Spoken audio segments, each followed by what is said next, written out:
اعوذ باللہ من الشیطان الرجیم بسم اللہ الرحمن الرحیم رب اشرح لی صدری ویسر لی امری واحلل عقدۃ من لسانی یفقہوا قولی۔ بکھرے موتی، چوتھا حصہ۔ دیندار فقراء جنت کے بادشاہ۔ حضور صلی اللہ علیہ وسلم فرماتے ہیں کہ جنت کے بادشاہ وہ لوگ ہیں جو پراگندہ اور بکھرے ہوئے بالوں والے ہیں، غبار آلود اور گرد سے اٹے ہوئے۔ وہ امیروں کے گھر جانا چاہیں تو انہیں اجازت نہیں ملتی۔ وہ اگر کسی بڑے گھرانے میں مانگا ڈالیں تو وہاں کی بیٹی انہیں نہیں ملتی۔ ان مسکینوں سے انصاف کے برتاؤ نہیں برتے جاتے۔ ان کی حاجتیں اور ان کی امنگیں اور مرادیں پوری ہونے سے پہلے وہ خود ہی فوت ہو جاتے ہیں اور آرزویں دل کی دل میں ہی رہ جاتی ہیں۔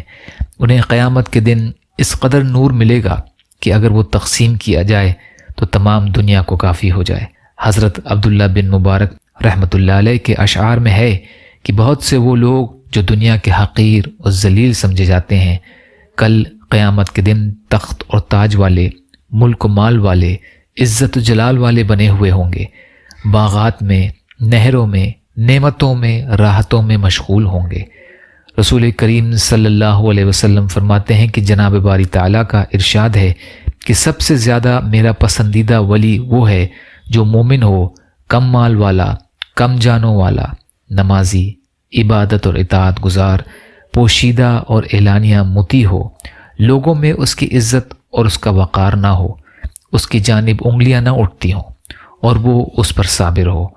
پھر حضور صلی اللہ علیہ وسلم نے چٹکی بجا کر فرمایا، اس کی موت جلدی آ جاتی ہے، اس کی میراث بہت کم ہوتی ہے، اس پر رونے والیاں تھوڑی ہوتی ہیں۔ حضرت صلی اللہ علیہ وسلم فرماتے ہیں کہ اللہ تعالیٰ کے سب سے زیادہ محبوب بندے غربا ہیں، جو اپنے دین کو لیے پھرتے ہیں۔ جہاں دین کے کمزور ہونے کا خطرہ ہوتا ہے وہاں سے نکل کھڑے ہوتے ہیں۔ یہ قیامت کے دن عیسیٰ علیہ السلام کے ساتھ جمع ہوں گے۔ تفسیر ابن کثیر۔ یا اللہ ہم سب کو کہنے سننے سے زیادہ عمل کی توفیق عطا فرما۔ یا اللہ مظلوم فلسطینیوں کی، کشمیریوں کی، روہنگیا مسلمانوں کی اور مسلمان جہاں بھی پریشان حال ہیں، ظالموں کے ظلم کا شکار ہیں، آپ ان کی بھرپور مدد فرمائیے۔ ہم سب کو اپنی استطاعت کے بقدر اپنا حق ادا کرنے والا بنائیے۔ یا اللہ آپ کے لیے ہر چیز آسان ہے، ہمارے لیے آسانیاں پیدا فرمائیے، دین کا کام کرنے والا بنائیے۔ یا اللہ جنت کا راستہ آسان کر دیجیے۔ یا اللہ جہنم کے راستوں سے آڑ کر دیجیے۔ یا اللہ عزت اور عافیت کی زندگی عطا فرمائیے۔ یا اللہ ہر خوف کی چیز سے امن عطا فرمائیے۔ اپنے حلال میں سے دیجیے، حرام سے بچائیے، اپنے غیر سے بے نیاز کر دیجیے۔ یا اللہ جو مانگا وہ بھی عطا کر دیجیے، جو مانگنے سے رہ گئے وہ بھی عطا فرمائیے۔